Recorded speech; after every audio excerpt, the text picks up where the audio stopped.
existence, lighting. Lighting is so important, both in video and photo and even when we're on a video call. Well, without good lighting, a lot of the focus can be taken away from your face or you can't even see your face at all. First of all, let's talk about our absolute number one light source, the sun. Everybody has access to the sun, unless it's nighttime and you're indoors without windows, but yeah. But we do have to be strategic using the sunlight because sometimes it can be too overpowering. If I'm standing underneath the sun on a clear, sunny, cloudless day, it might actually work against me because the sun can be very strong and sometimes it can overexpose a lot of the things, which takes away from the detail. Another time sunlight can mess up your shot is when it's directly shining on something in the background and it messes with the exposure of the whole image. That's why we should take these things into consideration, and it's not always the more light the better. We gotta find the balance there. And that's when blinds and curtains help us a little bit.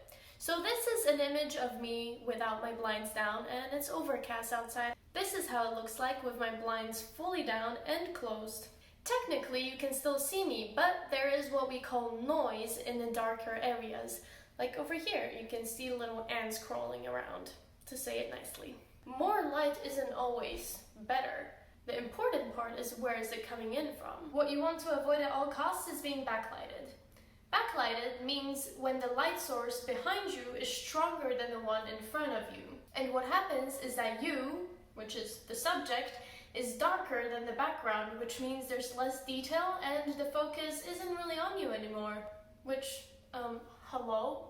What can also happen if it's direct sunlight, it can start eating away at different details. So you can start seeing like a chunk of your arm and like chunks of your hair getting eaten away by the lighting, which can make you all, shaped weird and deformed. This just ain't gonna work, sis. So if we can't fully rely on natural light, what can we do to improve our lighting? Well, let's go on a scavenger hunt and find all the light sources in this apartment. Here's Mr. Lamp. Well, a third of him. We have a lamp over here. And here's another lamp. You can even change the color or the tone of the light.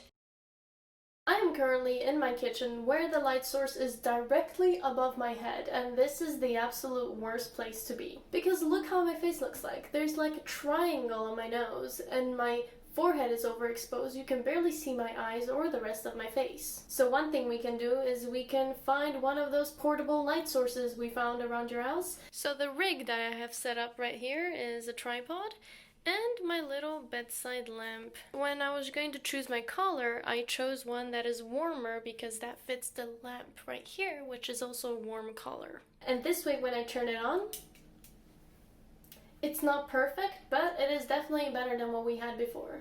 Now here's a little pro tip to make your face brighter while video calling without having to touch a light switch. Just jack up your brightness, darker, and lighter. And there you go, much brighter. If I were to summarize it all into one big fat tip, it would be always keep the main light source or the stronger light source in front of you and the weaker one behind you.